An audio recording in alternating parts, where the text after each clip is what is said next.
অকণমান এগৰাকী গুৱাহাটীৰ পৰা আহিছে, তেখেতক চিনাকি কৰি দিব ওলাইছোঁ। তেওঁ নিজে চিনাকিটো দিব আৰু তেওঁ অকণমান সন্মান আনিছে গুৱাহাটীৰ পৰা। আৰু তেখেতৰ কি হৈছিলে তেওঁ মোক অকণমান কৈছে, তেওঁ অকণমান নিজে কৈ দিলে মই খুব আনন্দিত হ'ম। মই অলপ অসুস্থ পিছে বেছিকৈ ক'ব নোৱাৰোঁ, কিন্তু এখেতৰ ভিডিঅ'ৰ যোগেদি মই বহুত উপকৃত হৈছোঁ আৰু এখেতক ফোনৰ যোগেৰে লগ পাইছোঁ, কিন্তু মই এনেকৈ দেখা সাক্ষাৎকৈ লগ কৰিবলৈ মোৰ সৌভাগ্য হোৱা নাছিলে। আজি মই বহুত নিজকে ধন্যবাদ মানিছোঁ, মানে এখেতক এনেকৈ লগ পাই পেলাই। নমস্কাৰ। মই বেছি ক'ব নোৱাৰোঁ, অলপ অসুস্থ মই মানুহজনী। আজি ডায়েলিচিছ এৰি মই এখেতক ঘৰলৈ আহিছোঁ এই অনুষ্ঠান ভাগত সমভাগী হ'বলৈ। তিনিচুকীয়াৰ মীনা সোণোৱাল ডাঙৰীয়ানী, তেখেতকো আমি দুআষাৰ ক'বলৈ অনুৰোধ জনাইছোঁ। নমস্কাৰ সকলোকে। ভিডিঅ' যোগেদি লগ পাইছিলোঁ, সেইকাৰণে তেখেতৰ ফোনতে কথা পাতিছিলোঁ। তাৰপাছত আমাৰ ঘৰলৈ মাতিছিলোঁ, তেখেত গৈছিল আৰু বহুত ভাল লাগিল। তেতিয়াৰ পৰাই মই ভাইটি হিচাপে ব্যৱহাৰ কৰি আহিছোঁ। আজি ভগৱানৰ কৃপাতে আহি পাইছোঁহি এইখনত। বহুত ভাল লগাৰ কাৰণে আপোনালোকক লগ পাইছোঁ, বহুত ভগৱানৰ ওচৰত ধন্যবাদ দিছোঁ। নমস্কাৰ, এটা নতুন ভিডিঅ'লৈ আপোনালোকক পুনৰবাৰ স্বাগতম জনাইছোঁ। আশা কৰোঁ আপোনালোক সকলো ভালে কুশলে আছে আৰু ময়ো আছোঁ ভালে। যোৱাকালি যিটো অনুষ্ঠান হৈ গ'ল, আপোনালোকৰ কাৰণে যি অনুষ্ঠান পাতিছিলোঁ, সুকলমে পাৰ হৈ গ'ল। আচলতে বহুত দিন হোৱাই নাছিলোঁ, টোপনি অহা নাছিল, কাৰণ মই সকলোকে ভিডিঅ' যোগেদিয়ে নিমন্ত্ৰণ কৰিছিলোঁ। ভাবিছিলোঁ যে এনেদৰে নিমন্ত্ৰণ কৰিলে লোকসকল আহিবনে নাই, আপোনালোকে বেয়া পাব নেকি, তেনেধৰণৰ কিছুমান কথা চিন্তা কৰি আছিলোঁ। কিন্তু মানে আপোনালোকে আহি যি মোক আশীৰ্বাদ দিলে, আপোনালোকৰ যি মৰম চেনেহ দেখুৱালে, তাৰ কাৰণে আচলতে মই আপোনালোকৰ ওচৰত সদায় ঋণী হৈ থাকিম। ধন্যবাদ জনাইছোঁ যে আপোনালোকে অসমৰ বিভিন্ন প্ৰান্তৰ দূৰ দূৰণিৰ পৰা যথেষ্ট কষ্ট কৰি আহি মোক যি সহায় কৰিলে, তাৰ কাৰণে মই নথৈ আনন্দিত। আৰু আমাৰ পৰিয়ালৰ ফালৰ পৰা আপোনালোকক পোনপ্ৰথমে বহুত বহুত বহুত ধন্যবাদ জ্ঞাপন কৰিছিলোঁ। আচলতে অনুষ্ঠানটো কি আছিল আপোনালোকক জনাইছিলোঁৱে যে অনুষ্ঠানটো কিয় অনুষ্ঠিত কৰিছিলোঁ। মূল কথা আছিলে যে দেউতা আছিলে, আমাৰ দেউতা হয় আমাৰ বেচেৰীয়া আঞ্চলিক বৈষ্ণৱ সমাজৰ বৈষ্ণৱ আচাৰ্য।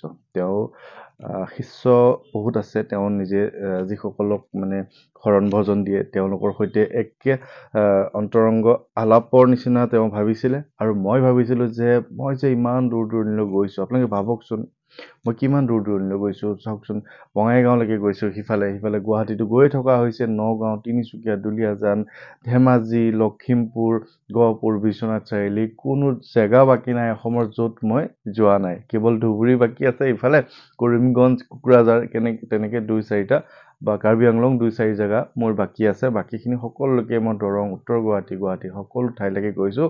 সিফালে একদম মানে গোৱালপাৰা পোৱাগৈ নাই যদিও সিদিনা কুকুৰমাৰালৈকে গৈ আহিলোঁ।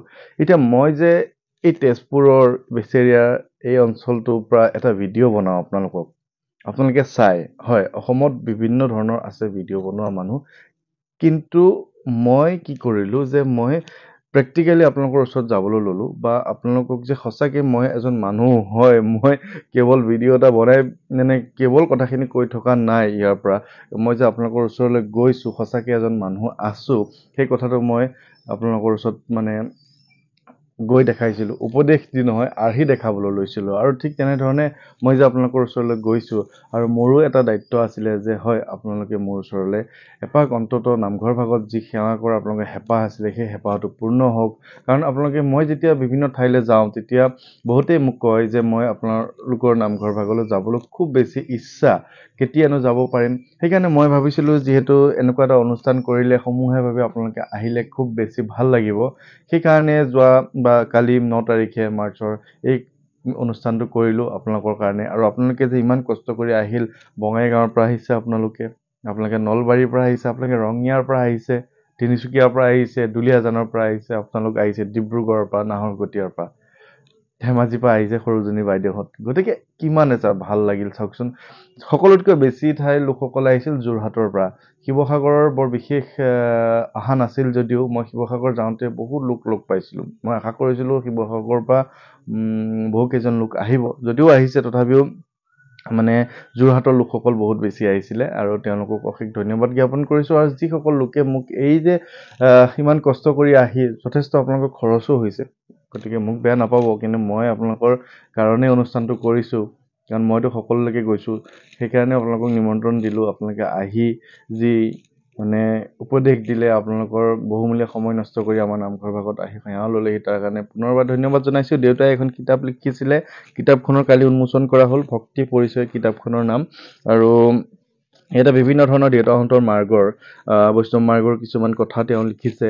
আৰু তেনেকৈ কালি সেই অনুষ্ঠানটোতে ধুনীয়াকৈ কিতাপখন উন্মোচন কৰা হ'ল। উন্মোচন কৰা হৈছিলে আমাৰ বেচেৰিয়া অঞ্চলৰে এজন খুব তেওঁ মানে দৰং মহাবিদ্যালয়ৰ মুখ্য প্ৰবক্তা জিঅ'গ্ৰাফী ডিপাৰ্টমেণ্টৰ, তেওঁ উন্মোচন কৰাৰ লগতে নাহৰকটীয়াৰ পৰা আহিছিলে।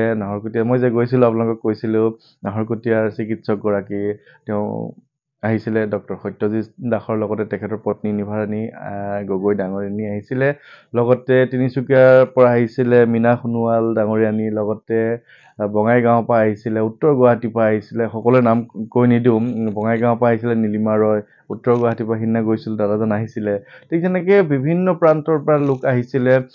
ধেমাজিৰ পৰা সৰুজনী বাইদেউহঁতৰ লগত আৰু কেইগৰাকীমান আহিছিলে, যোৰহাটৰ পৰা বহু কেইগৰাকী আহিছিলে। গতিকে সকলোকে মই ইমান বেছি ধন্যবাদ জ্ঞাপন কৰিছোঁ যে মই মানে কেনেকৈ শেষ কৰিম ধন্যবাদ দি মানে ভাবি পোৱা নাই।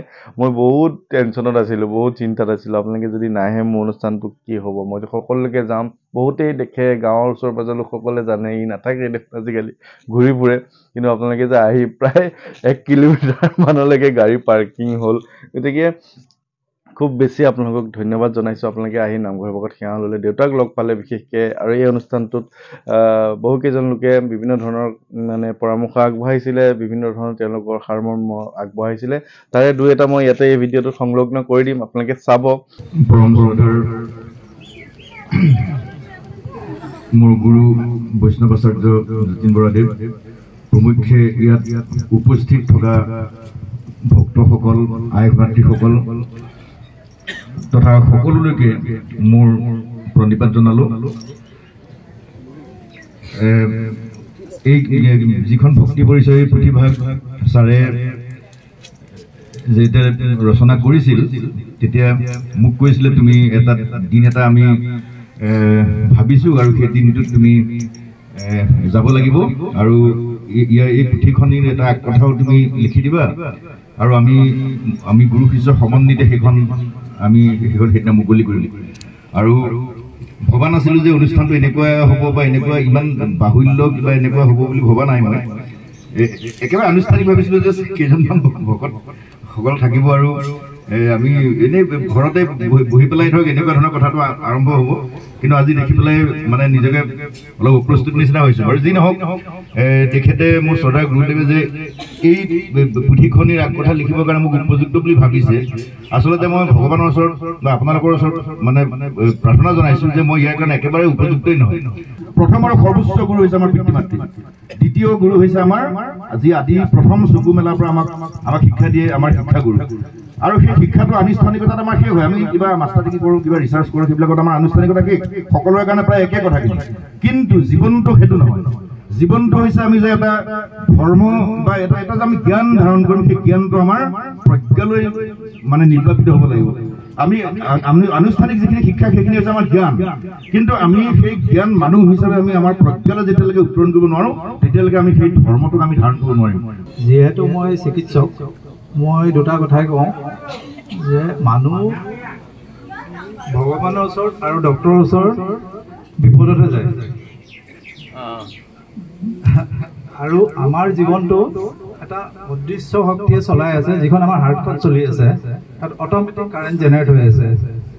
আমি অকণমান ঈশ্বৰক সুস্থ মগজুৰে ভালকৈ ধ্যান কৰিব লাগে, যাতে সেইখন ভালকৈ চলি থাকে। সেইখন বন্ধ হ'লে আৰু শেষ আৰু সদায় পজিটিভ থিংক কৰিব, পজিটিভিটিটো ল'বলৈ চিন্তা কৰিব লাইফত, কাৰণ পজিটিভৰ লগত নেগেটিভ বস্তু আহে। এনেকুৱা যে যিসকল লোক আহিব নোৱাৰিলে তেওঁলোককো মই ধন্যবাদ জ্ঞাপন কৰিছোঁ। প্ৰত্যেকজন লোকৰ বাবেহে এই অনুষ্ঠানটো কৰিবলৈ মই সক্ষম হ'লোঁ, কাৰণ আপোনালোকে ভিডিঅ'ত ইমান ধুনীয়া ধুনীয়া কমেণ্ট দিয়ে, আপোনালোকে ইমান ধুনীয়াকৈ আপোনালোকে আহিব নোৱাৰিলেও লিখিছে যে আহিব নোৱাৰিলেও বেয়া নাপাব বা বেয়া নাপাবা। মই কাকোৱে বেয়া পোৱা নাই, মই অকণমানো বেয়া পোৱা নাই, কাৰণ আপোনালোকৰ অবিহনে মোৰ এই যাত্ৰাটো একেবাৰে সম্ভৱেই নহয়। আপোনালোকে আহিও যিখিনি সহায় কৰিছে বা আপোনালোকে আহিব নোৱাৰি, কাৰণ বহুত দূৰ, বহুত ধৰণৰ প্লেনিঙৰ কথা থাকে, গতিকে ঘূৰি যোৱাৰ কথা থাকে, বহুত কথা কিছুমান থাকে। গতিকে আপোনালোকক মই বেয়া পোৱা নাই। আপোনালোকে সদায় এনেধৰণে মোক উৎসাহ দি থাকিব যাতে মই আপোনালোকৰ কাৰণে কিবা এটা প্ৰস্তুত কৰিব পাৰোঁ। আৰু আপোনালোকে আৰু এটা ইণ্টাৰেষ্টিং কথা কি জানে, গোৱালপাৰাৰ পৰা এগৰাকী বাইদেউ তেখেতৰ পুত্ৰ পৰহিয়ে আহিছিলে। পৰহিয়ে আহি কাৰণ তেওঁ ভাবিছিলে যে কালি মোৰ লগত বিশেষ কথা পাতিব নোৱাৰিব, গতিকে পৰহিয়ে তেওঁ আহিছিলে, পৰহি আমাৰ ঘৰলৈ আহিছিলে, তাৰপিছত কালিও আহিছে, এক ৰাতি তেওঁ হোটেলতে আছে। চাওকচোন কিমান বেছি ভাল লাগিছে। গতিকে বিভিন্ন ঠাইৰ লোকসকলক পুনৰবাৰ ধন্যবাদ জনাইছোঁ। ওদালগুৰিৰ পৰা বহু কেইজন আহিছে, ওৰাঙৰ পৰা আহিছে, আৰু এনেকুৱা কথা যে সকলোৱে মোক কেৱল বহুতে নিমন্ত্ৰণ দিছে। যিসকলৰ লোকৰ ওচৰত মই গৈছিলোঁ তেওঁলোক আহিছে, আৰু অন্য যিসকল লোক আহিছে তেওঁলোকে মোক নিমন্ত্ৰণ দিবলৈ আহিছে। আৰু কথাটো এনেকুৱা যে মই সকলোৱে নিমন্ত্ৰণ ৰক্ষা কৰিম, কিন্তু কালি যি ঘটনা হৈ গ'ল, মানে কালি যি অনুষ্ঠানত আপোনালোকে ক'লে আমাৰ তালৈ যাব লাগিব, বহুতে পাণ তামোল দিও মোক নিমন্ত্ৰণ জনালে, কিন্তু সেই সময়ত মই লিখি ল'বলৈও নহ'ল, আৰু এইফালে মই মোবাইল নম্বৰ নোট কৰিবলৈ নহ'ল। গতিকে আপোনালোকে অনুগ্ৰহ কৰি আপোনালোকে মোবাইল নম্বৰসমূহ বা আপোনালোকৰ মোবাইলৰ পৰা মোক মেছেজ কৰিব, কমেণ্ট কৰিব, আৰু মোৰ যিটো নম্বৰ নিমন্ত্ৰণৰ কাৰণে আছে 9085093104, সেই নম্বৰটোত আপোনালোকে নিমন্ত্ৰণ বুলি মেছেজটো লিখিব। আৰু পুনৰবাৰ সকলোকে ধন্যবাদ জনাই মোৰ আগন্তুক যাত্ৰাবোৰ আছে, মই আপোনালোকক পিছত ক'ম। আজি অকণমান যোৱাকালিৰ ভিডিঅ'খিনি চাই লওক, কেনেধৰণে অনুষ্ঠানটো অনুষ্ঠিত কৰিছিলোঁ। গতিকে ভালে থাকিব, কুশলে থাকিব, ধন্যবাদ জনাইছোঁ।